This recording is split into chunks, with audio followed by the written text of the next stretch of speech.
Stay tuned for Dialogos Radio, the weekly radio program featuring the best in Greek music and culture, plus interviews with Greek and international newsmakers. Dialogos Radio with Michael Nevradakis begins now.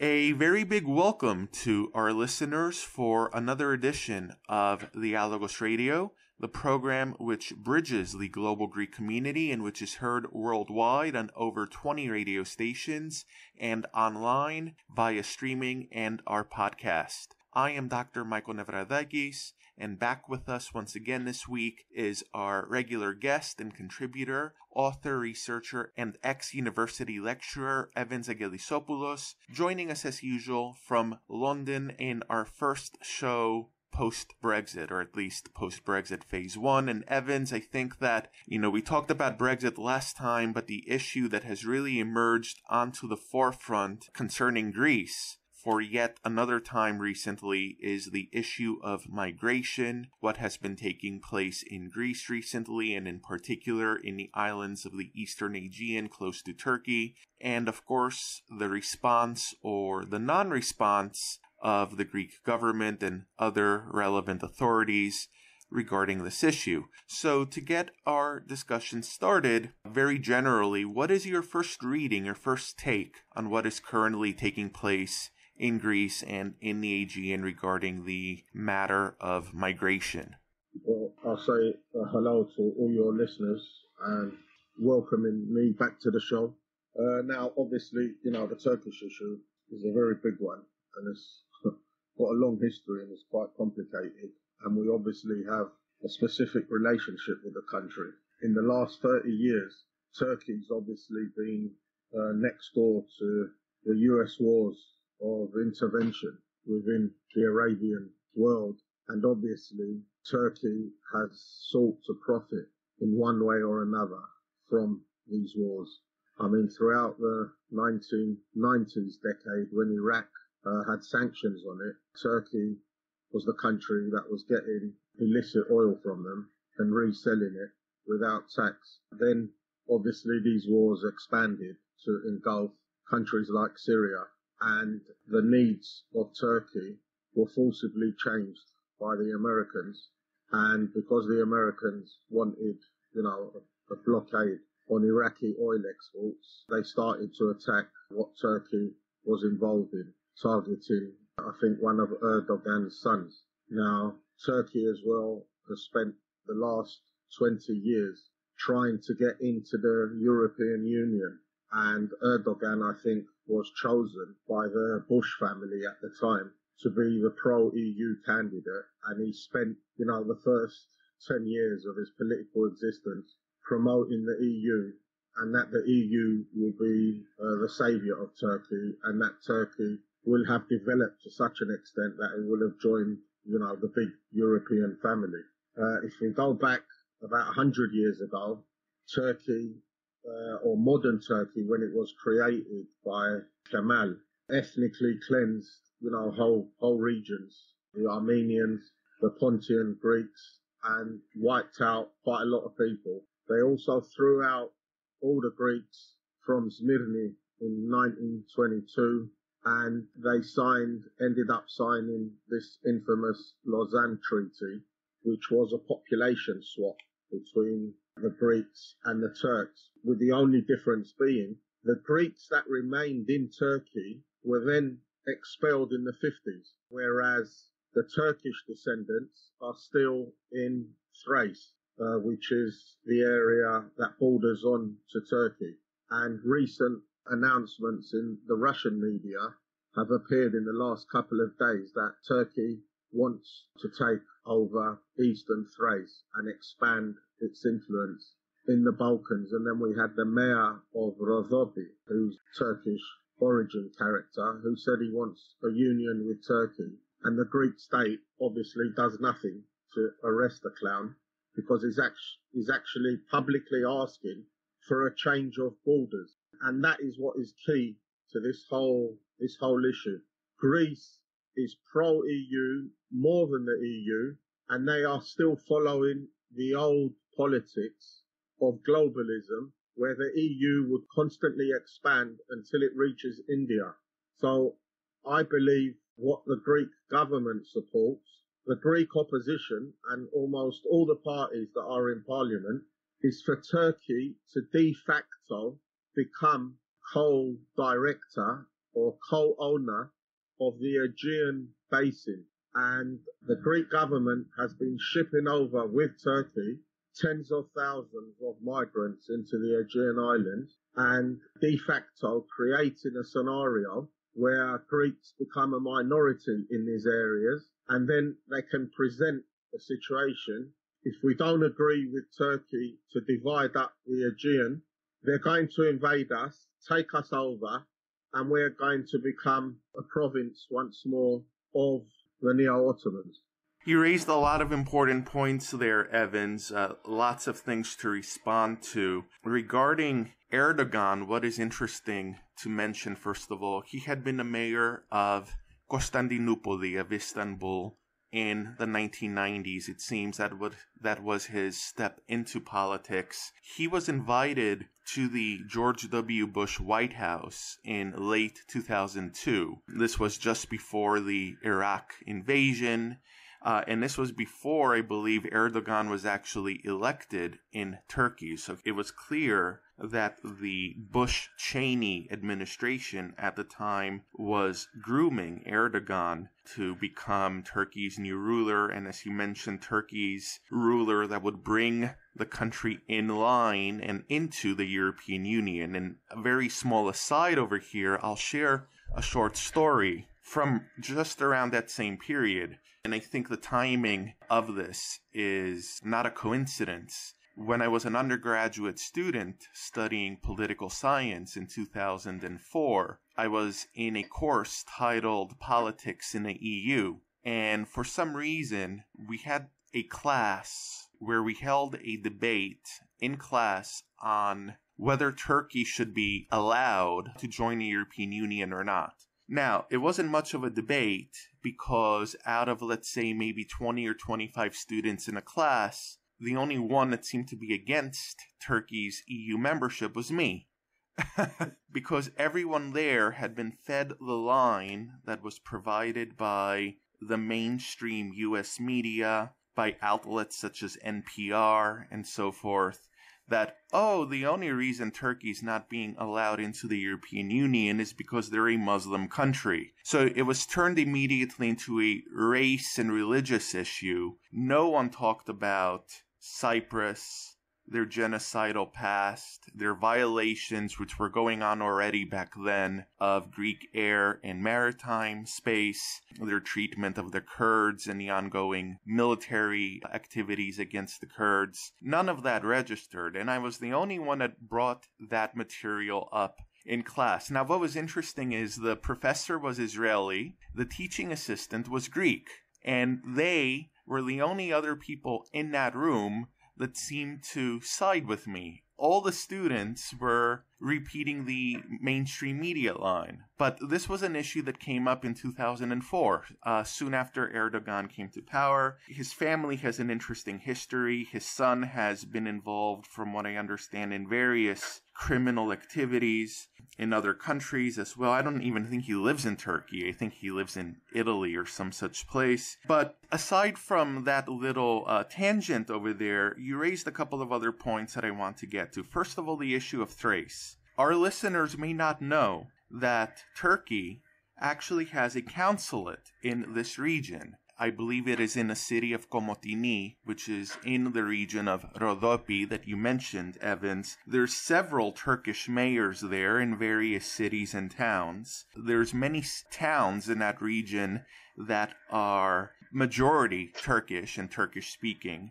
There are also some other nationalities living there that in many cases are associated with the Turks, even if they themselves claim they are not Turkish. One that comes to mind are the Pomaks. And the Greek state really turns a blind eye to pretty much everything that Turkey is officially or unofficially doing in this region. There are even Turkish language radio stations operating here, even though in theory Greek law prohibits private radio stations from broadcasting in languages other than Greek, but that does not seem to apply in this particular region. Now, for years, the line that we were hearing from the globalists in Greece, particularly from what I like to call and what I know you like to call the fake left, is that the Aegean doesn't belong to Greece. The Aegean belongs to its fish.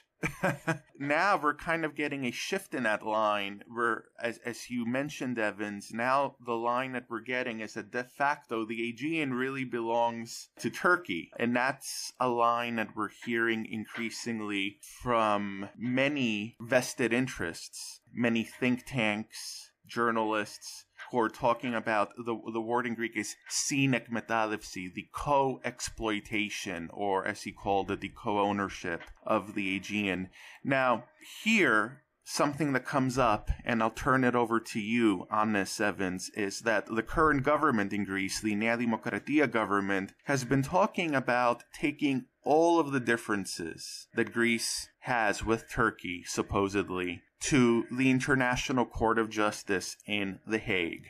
And there's a lot of opposition to this in Greece from those that are in what one might classify as patriotic circles. I would think even within the ranks of Nea Dimokratia's New Democracy's voters, there's a lot of opposition to this, because then the danger is that The Hague will not rule in favor of Greek interests and in favor of what has been laid down in the Treaty of Lausanne, and that this will end up being a move that will be beneficial to Turkey's efforts to gain that co-ownership in the Aegean. So how do you see this issue, Evans? Well, the irony of that situation is that normally one would go to The Hague if they have been wronged by someone and they have to be demanding something. Here we have a reversal of roles. We are going to The Hague because Turkey is demanding land from us, which is totally absurd. One doesn't go to The Hague.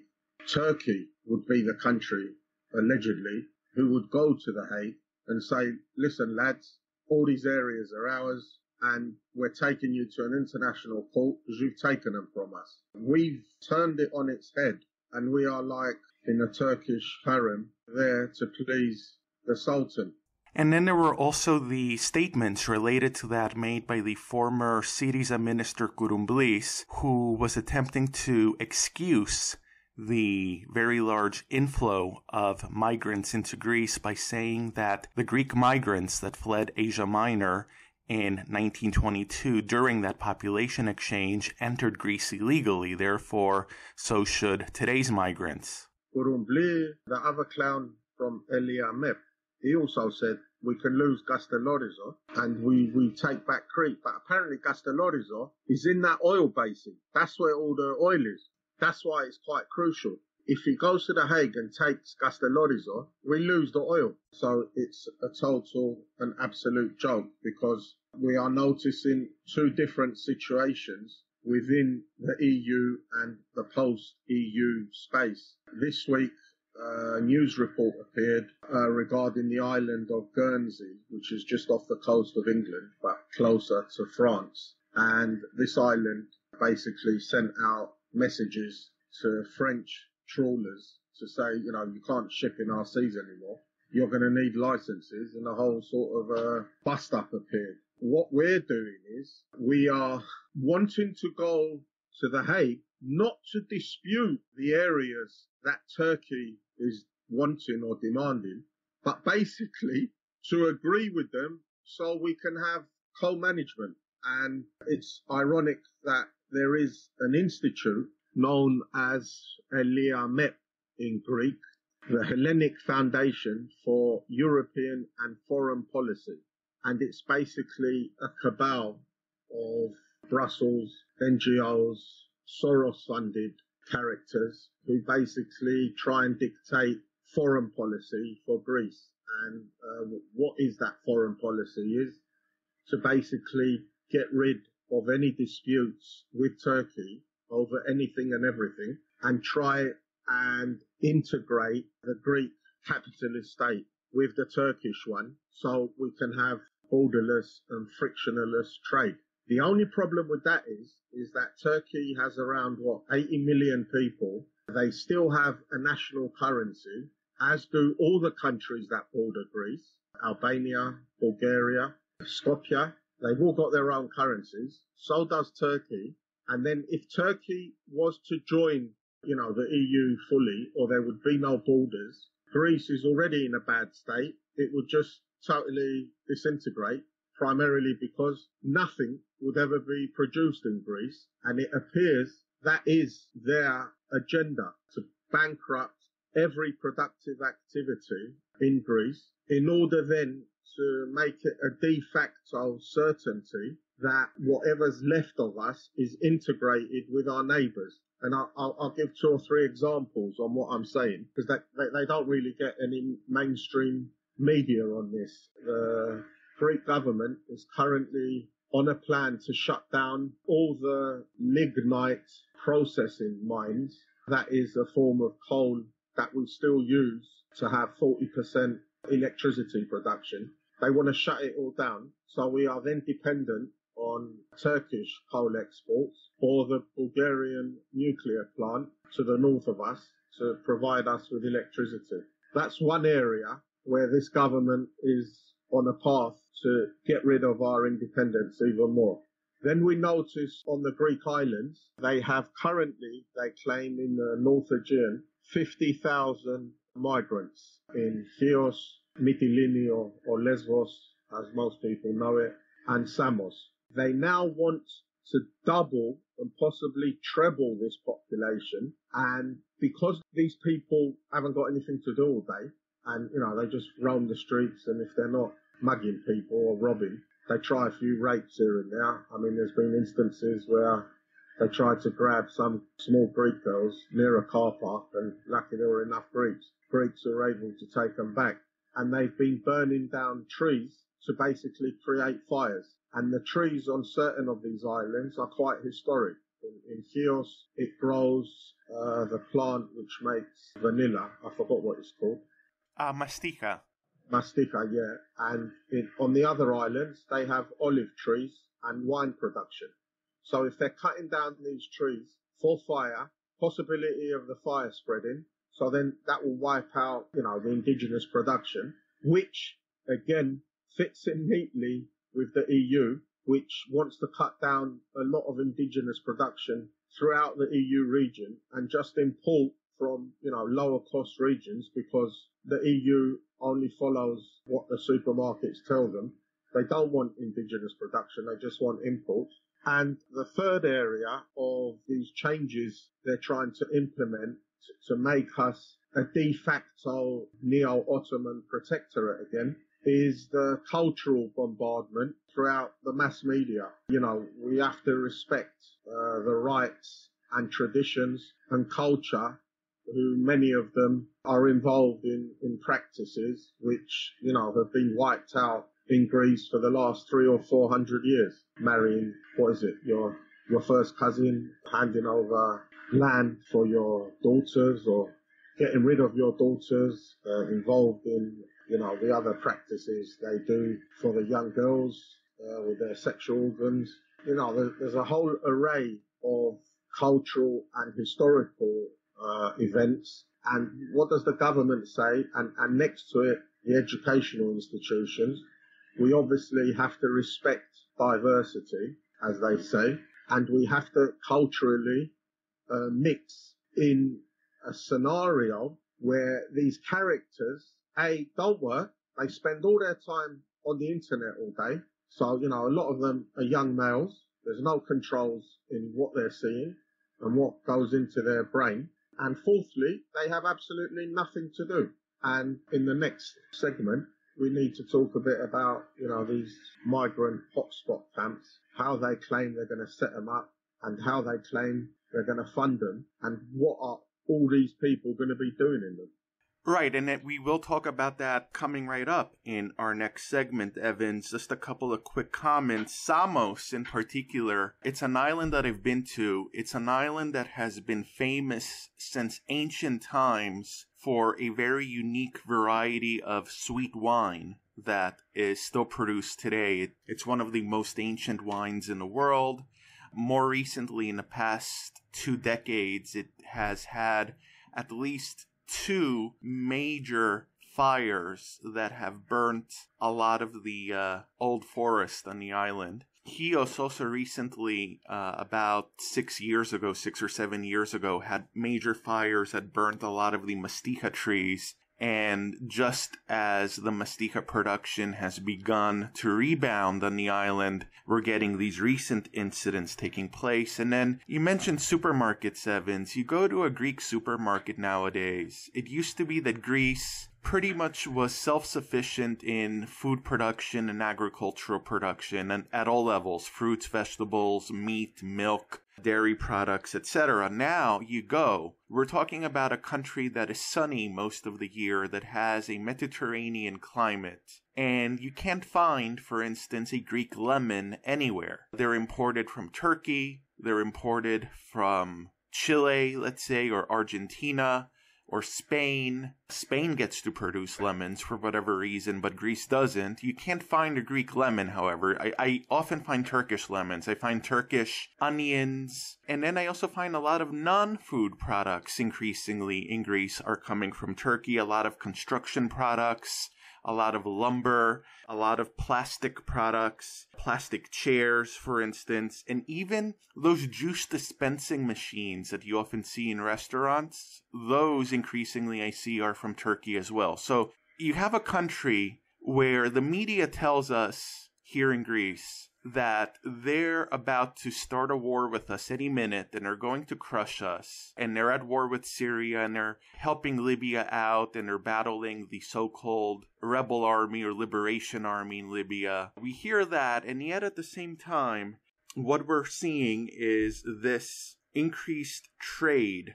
with a country that is supposedly going to be crushing us any minute. And this increasing dependence on products, rather than closing the borders, rather than banning imports, we seem to be getting more imports. Now, what we're also getting from Turkey, and this will turn us over to the hotspot issue, is migrants that are coming in and have been coming in very large numbers since 2015. Our listeners should know that this has actually been going on even long before that, going back at least to the days of the launch of the military activities by the U.S. in Afghanistan and Iraq. Already by the early to mid-2000s, Greece was getting a lot of Iraqis, a lot of Afghanis.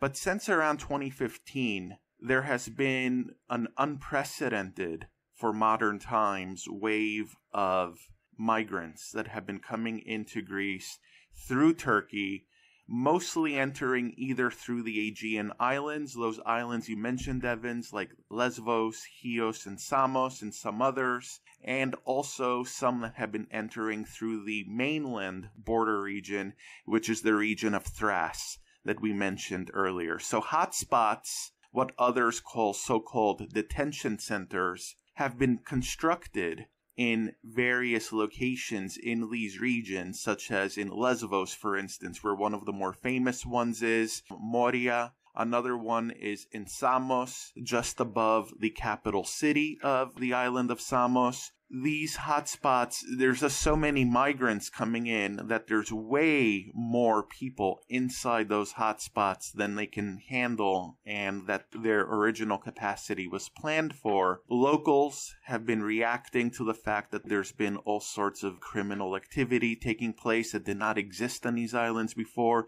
These islands have a very small population in the winter. They're largely reliant on tourism. Their population goes up in the summer months. So in the winter, there's not many people there, and the people that are there are majority older people. They can't defend themselves if they're attacked on the street. And it just created a very toxic situation for pretty much everyone involved, except for the NGOs, for the human traffickers, for those that are profiting, which also includes some local businesses, those that are profiting quite handsomely from this entire situation. So, Evans, could you explain further for our listeners what the hotspot situation is and what the government in Greece is currently proposing regarding these new so-called closed hotspots?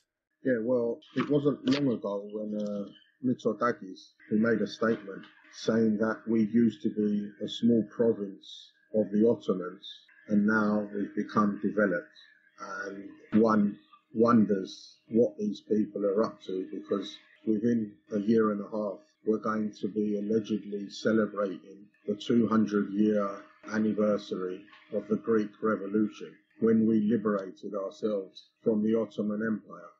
And I think the aim of the Greek ruling classes to basically have Erdogan giving the main celebratory speech with the politics they are currently implementing.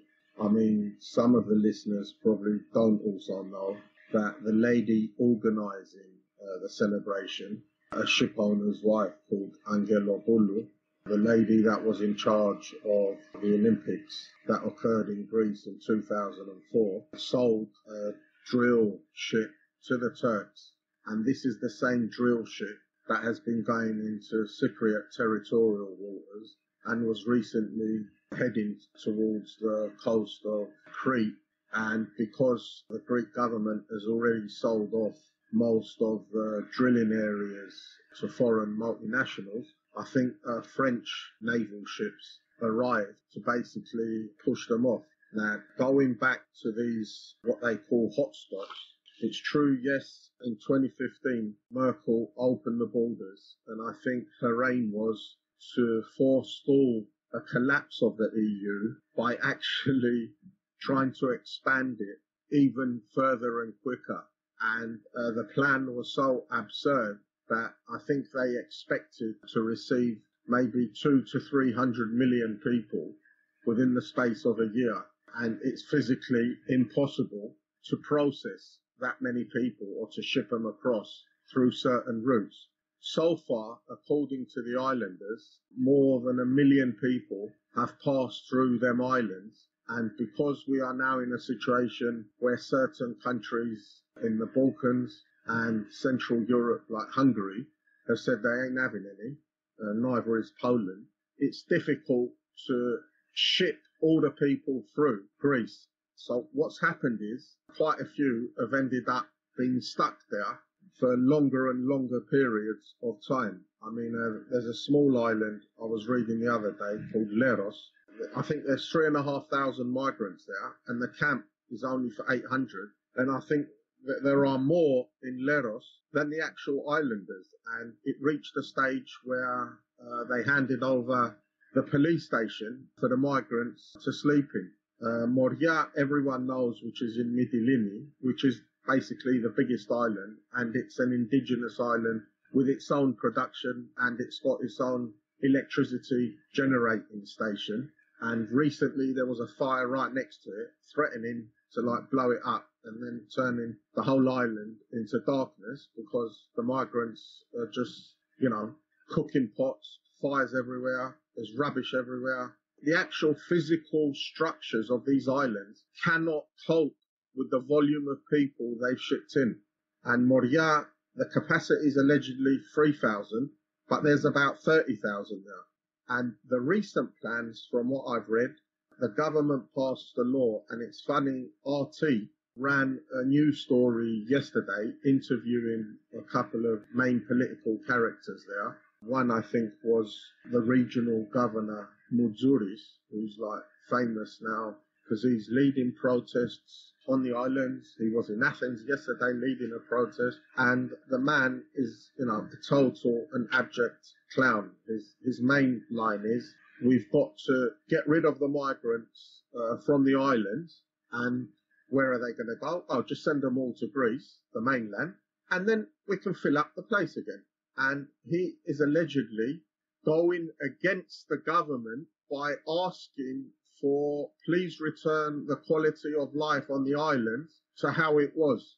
when in reality what he's doing is he's creating a movement of pressure to basically just ship all these people into Greece proper and send them to all the cities of Greece, not just to Athens, but in every council area. And the government has announced a whole heap of money to all the town councils to process these migrants, because what most people don't understand is for the migrants to arrive, the planning departments basically directs the fire brigade, directs the water company and the electricity company. So even as an individual, if I need to get a new electricity supply for a flat, I have to get the paperwork of what I own from the land registry, then take it to the council, who have to stamp it to say this is valid, and then I take it to the electricity company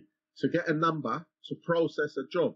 Now, they announced that they are sequestrating, no questions asked, and this is peacetime, we're not in a war, land around 1,100 hectares of land on the islands to build another set of camps, which basically means if you're an owner, your land is taken away from you. And suddenly you have a migrant town popping up and you've got no fallback on it. You can't question it.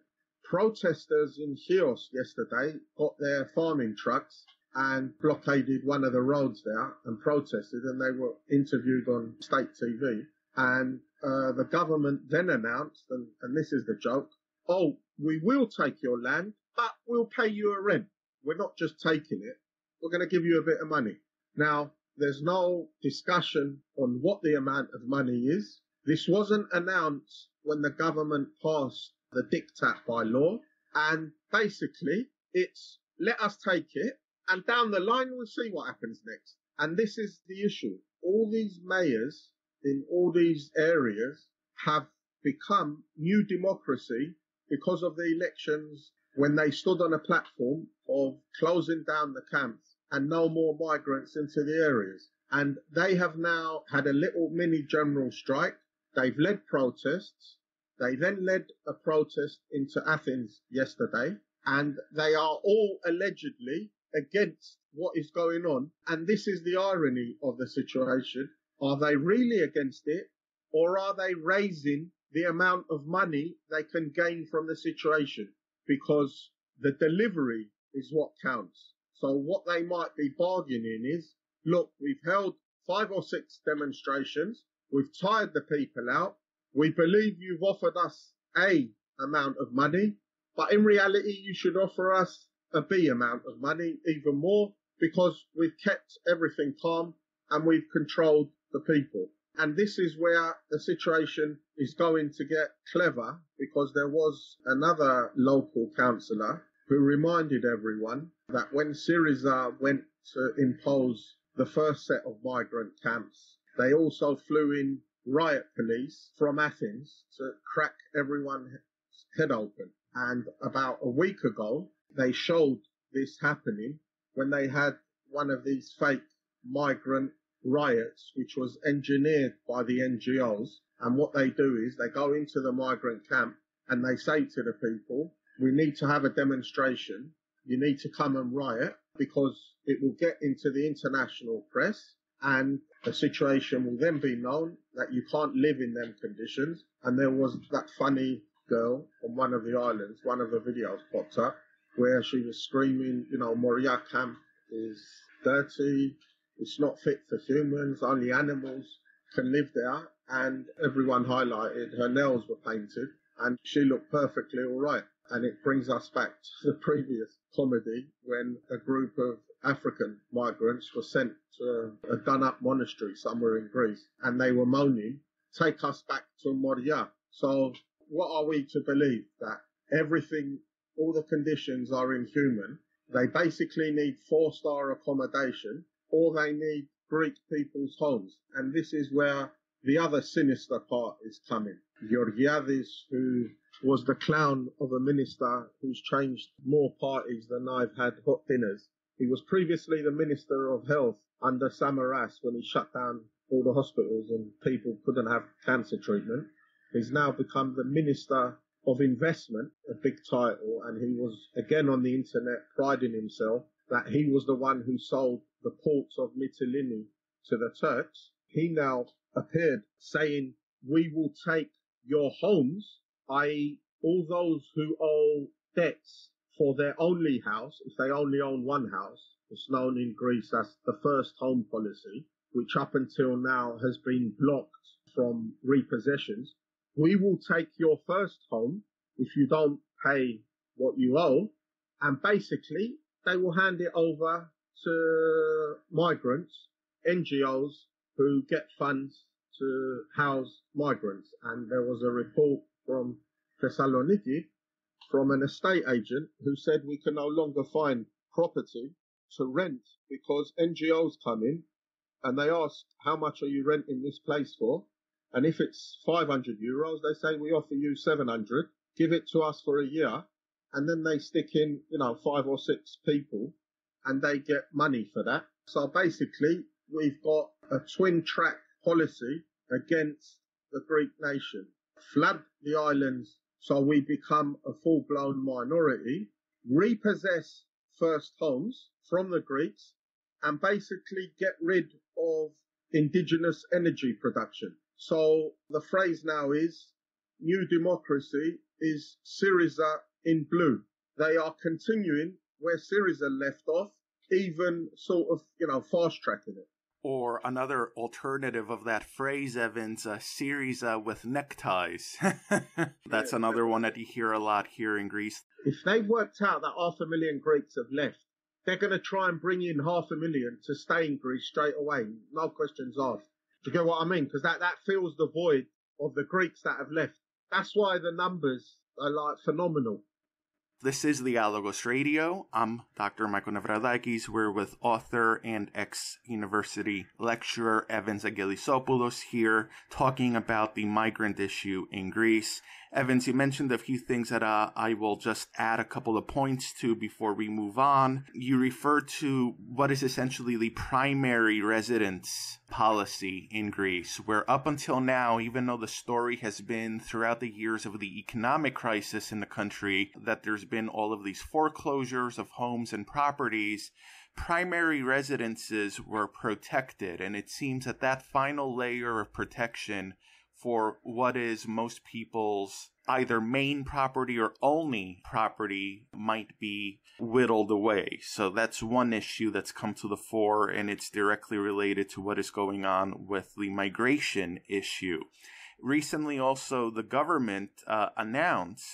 government announced it actually is offering, from what I understand, a reward of some kind to anyone that can report to the state unclaimed wills and inheritances, which of course presumably includes unclaimed properties. So the timing of this announcement, just about a week ago or a little less, I should mention we're recording this program on February the 14th, Friday.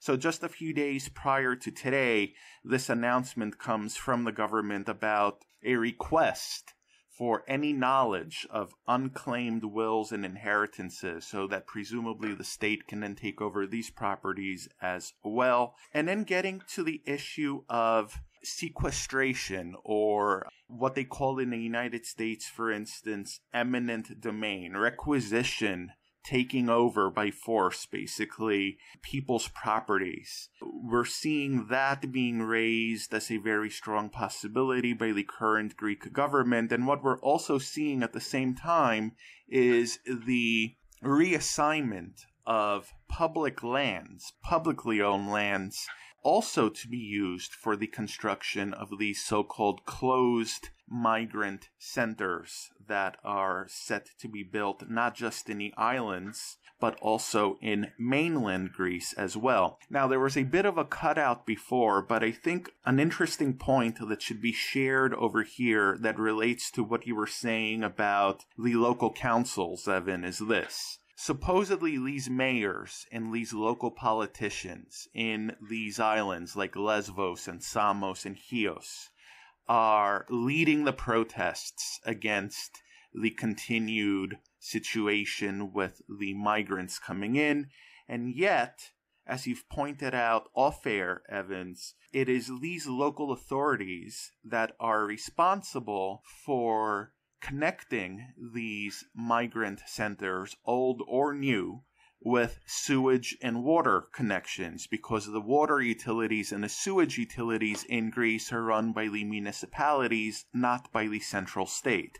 So they're leading these protests against the existence of these camps, supposedly, and yet they are the ones that are providing those camps with water and sewage utilities that are enabling these camps to operate. So a bit of hypocrisy there. Now, there are already also some centers on the mainland. There's one outside of Athens, and I should mention here as a quick aside, I won't say names, but there is a website, and it's a website that unfortunately I was affiliated with for a brief period, that when they report on Greece, because their two head editors, let's say, are Greek or are of Greek descent, they take on this patriotic line as well, very much like the politicians in the North Aegean. It should be mentioned that one of them, aside from coming from a political family in Greece, has a relative who works at one of these camps. So you see this this double play taking place all across the spectrum, with people coming out supposedly, putting forth you can put this word in quotations, patriotic line on the issue of migration, and yet in some way they're involved with this issue as well. Now, you made an interesting point a few moments ago, Evans, about countries like Hungary, Poland, and some others that have closed their borders and are not letting any migrants through. And it should be mentioned here to clarify this for our listeners that one of the primary routes that migrants would take from Greece to enter the rest of mainland Europe would be through the Balkans. So they would go up through Skopje, through Serbia. They would eventually try to make their way into Germany by crossing through countries like Hungary.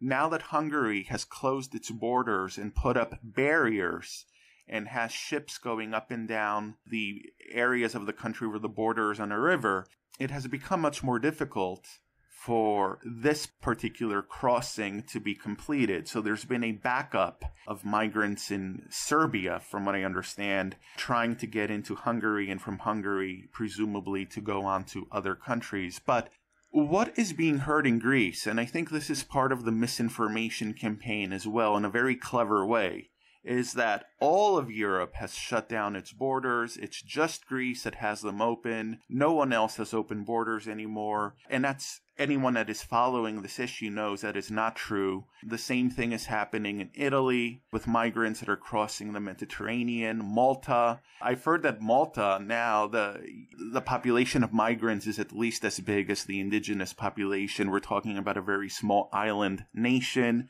Spain, which is very close to the African coast, every day the Spanish Navy, I read stories about the Spanish Navy picking up migrants, and instead of returning them, which is what the rhetoric in Greece is telling us, they're bringing them in to Spain. So in reality, we don't have these closed borders uniformly. We do have some countries that have closed borders, but it's not something that the so-called patriotic bloggers and patriotic media in Greece would have us believe is happening in every country except Greece.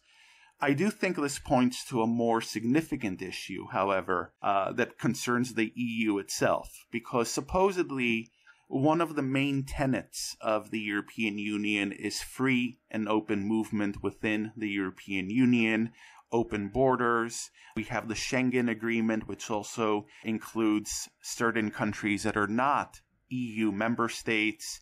And what we're seeing in practice, and you can comment on this, Evans, is that we're no longer seeing a uniformity of this policy. I've even heard that borders have gone up between Denmark and Sweden, which are connected by a bridge.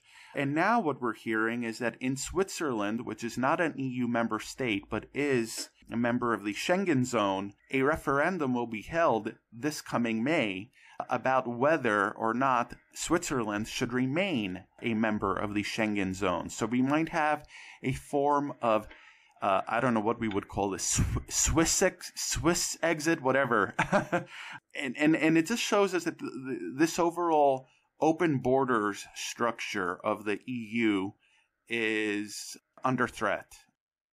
Well, basically, under the old policy of globalism, it was clear that the EU was based on the principle it has to constantly expand in order to remain even. And since the Euro crisis, which then ended up becoming Brexit, and then the failed negotiations of the Western Balkans joining the EU, the failed attempt at Turkey joining the EU, a lot of states have realised that the whole thing is sort of imploding and it's going to become every man for himself. That is why you are seeing an inconsistent policy occurring in relation to the borders, and at the same time Brussels not really intervening to impose hard-headed sanctions on countries like Hungary or chucking them out of the EU because they don't obviously want to set a precedent. That is in relation to the borders. There's just a few more things I think we forgot to add in relation to Erdogan. You said at the beginning that he's obviously involved in the Syrian conflict. He's also getting involved in the Libyan conflict. A small news report announced that Sarraj, who's the government of the UN in Libya, provided him with a $4 billion loan to offset his collapsing currency. And then another news report appeared that he has fired over 300 pilots and he wants to bring them back. And this is where we get all these violations of Greek airspace, or the way they present them. But in reality, it's a way within which the Greek Air Force can train Turkish pilots. That is what they've been doing in the last 5 or 6 years. And we also have a poll that appeared in Turkey, which said that 60% of people no longer support Erdogan. And they also had a conference with the Russians, and you have this quite ironic situation where Russia is with Assad and they have been bombing Turkish positions, and he's moved as many tanks as possible onto the border, and he keeps on encroaching Syrian space and getting bombed and shot back.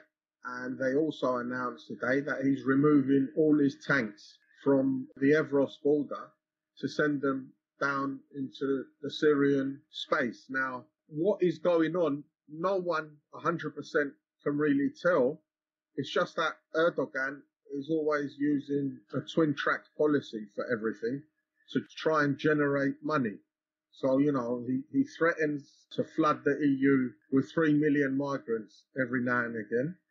Then he says he has to have troops on the border and inside Syria. He's going to take over half of Syria in order to stop the terrorists, and he's invading like a terrorist.